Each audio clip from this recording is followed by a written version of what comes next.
নমস্কাৰ মই অভিজিত নাথে আপোনালোক সকলোকে স্বাগতম জনাইছো আপুনি চাই আছে আপোনাৰ চেনেল জ্ঞান সম্ভাৰ আমি পুনৰ এটা গৃহকৰ্মৰে আজি ভিডিওটো আৰম্ভ কৰিব বিচাৰিছো আজি গৃহকৰ্ম মধুবনী চিত্ৰকলা কোন ৰাজ্যৰ হয় তো অপচন চাইটা চাও আৰু ইয়াৰে শুদ্ধ উত্তৰটো আপোনালোকে সোনকালে কমেন্টত জনাওক সো প্ৰথম কোৱেশ্চনটো লৈকে যাব বিচাৰিছো অসমৰ একমাত্ৰ মেইন মহাবিদ্যালয়খন ক'ত আছে সাধাৰণ কোৱেশ্চন আপুনি আনসাৰ দিব পাৰিব ইয়াৰ আনসাৰ কোনটো হ'ব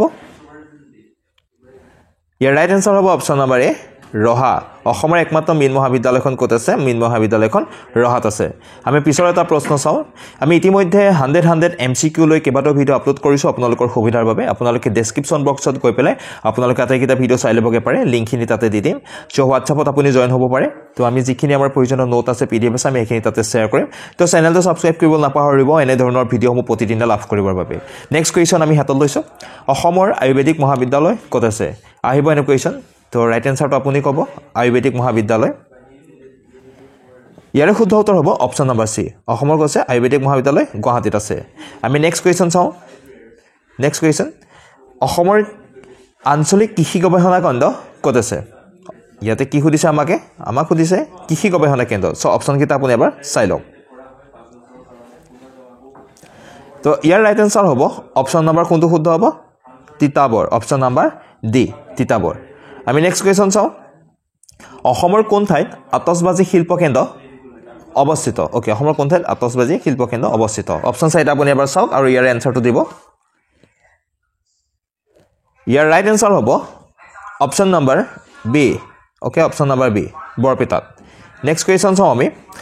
অসমৰ আৰক্ষী প্ৰশিক্ষণ মহাবিদ্যালয় ক'ত আছে আমাক কি সুধিছে ইয়াতে আৰক্ষী প্ৰশিক্ষণ মহাবিদ্যালয় কথা সুধিছে সো ইয়াৰ ৰাইট আনসাৰ কোনটো হ'ব ইয়াৰ ৰাইট আনসাৰ হ'ব অপচন নম্বৰ এ দেৰগাঁৱত আছে আমি পিছৰ এটা প্ৰশ্নলৈ যাও হেউজি পাতৰ কাহিনী উপন্যাসখনৰ পটভূমি কি আছিল ওকে গুৰুত্বপূৰ্ণ কোৱেশ্চন পটভূমি সুধিছে আমাক তো ইয়াৰ ৰাইট আনসাৰ কোনটো হ'ব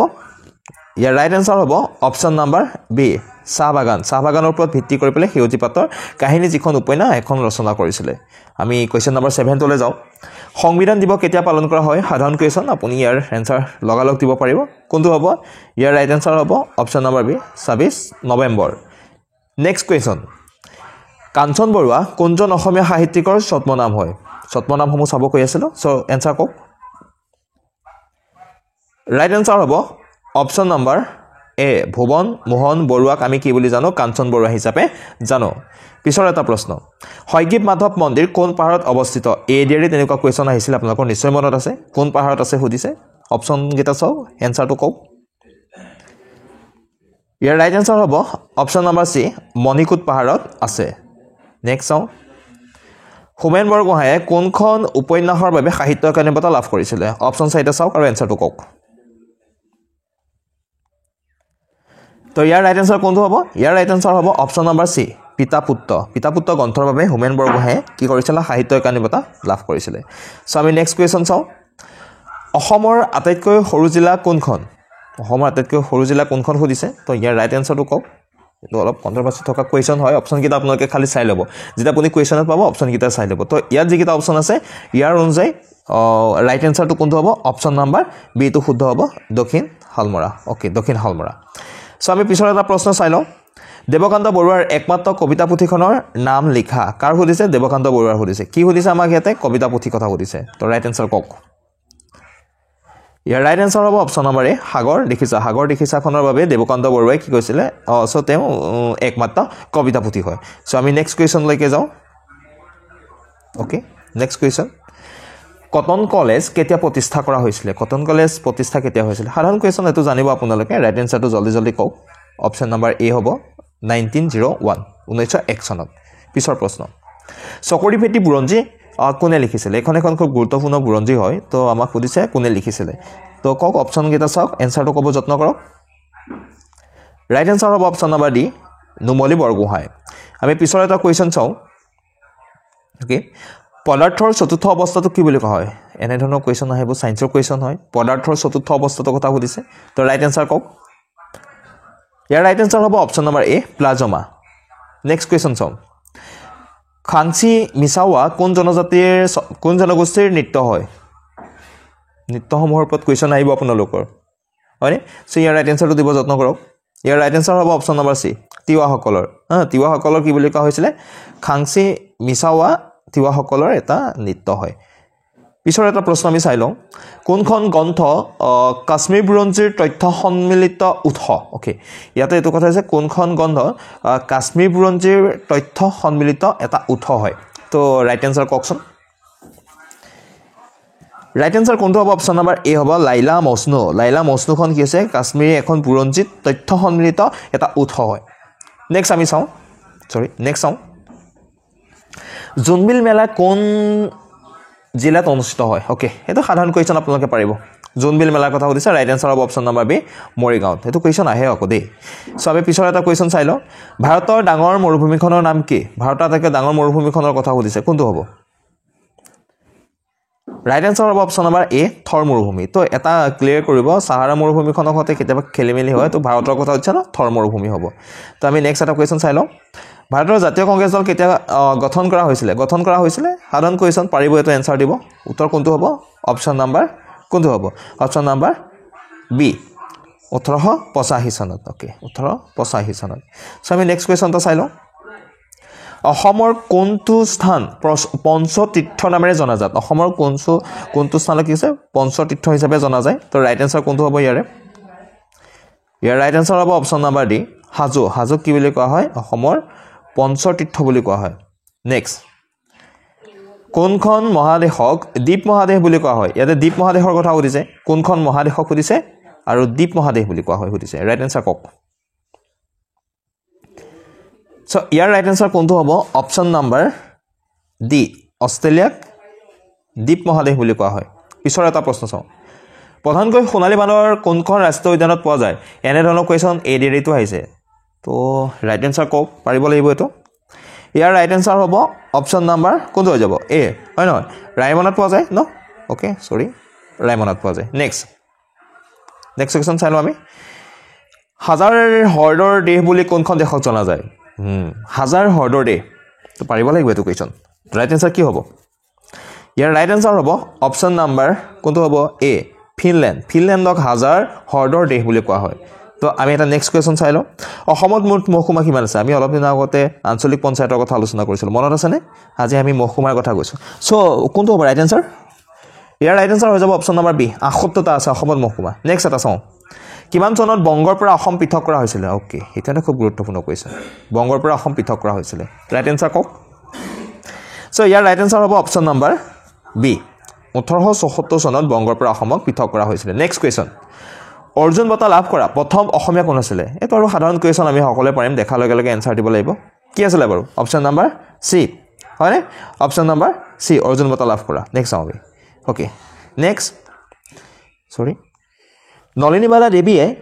সাহিত্য একাডেমী বঁটা লাভ কৰা কবিতা পুথিখন হ'ল অপচন কেইটা চাওক আৰু এনসাৰটো কওক ইয়াৰ ৰাইট এনসাৰ হ'ব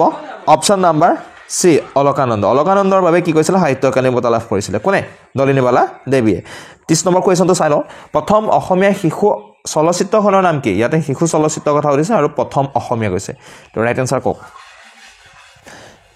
ইয়াৰ ৰাইট এনসাৰ হ'ব অপচন নম্বৰ এ অবুজ বেদনা তো যদি ভিডিঅ'টো চাই আছে লাইক এটা কৰিব চেনেলটো ছাবস্ক্ৰাইব কৰিব নাপাহৰিব এনেধৰণৰ কুৱেশ্যনৰ ছেট আৰু বহুত বাকী আছে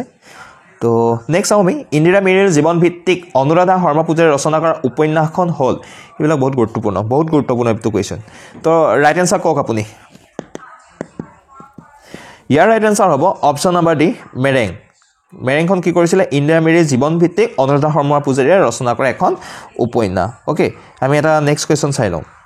কামাখ্যা মন্দিৰ কোনে নিৰ্মাণ কৰিছিল একদম সাধাৰণ কুৱেশ্যন ৰাইট এনসাৰটো লগালগ দিব পাৰিব কোন আছিলে কামাখ্যা মন্দিৰ অপচন নম্বৰ চি নৰনাৰায়ণে ওকে নেক্সট চাওঁ ওকে প্ৰথম বৰগীত মনমেৰে ৰাম চৰণেহি লাগো সেইটো বৰগীতটো মানে ক'ত থাকোঁতে ৰচনা কৰা সুধিছে এনেকৈ কৈছে ক'ত থাকোঁতে ৰচনা কৰা হৈছিলে ইয়াৰ ৰাইট এনসাৰ কোনটো হ'ব অপচন নম্বৰ কোনটো হৈ যাব এ হ'ব বদ্ৰীনাথত থাকোঁতে এইটো ৰচনা কৰিছিলে পিছৰ এটা কুৱেশ্যন আমি চাই লওঁ পাভ অভয়াৰণ্য কোন ঠাইত অৱস্থিত হয় ওকে পাৰিব ৰাইট এনসাৰ কোনটো হ'ব অপচন নম্বৰ এ হ'ব অসমতে অৱস্থিত এখন নহয় জানো পিছৰ এটা প্ৰশ্ন চাওঁ চেনীৰ ৰাসায়নিক নাম কি একদম এনেকুৱা কুৱেশ্যন আহিছিলে এডিআৰিত একদম এনেকুৱা কুৱেশ্যন আহিছিলে তো এইটো মনত ৰাখক চেনীৰ কিন্তু কোনটো হ'ব অপচন নম্বৰ ওকে ইয়াৰ ৰাইট এনসাৰ হ'ব অপচন নম্বৰ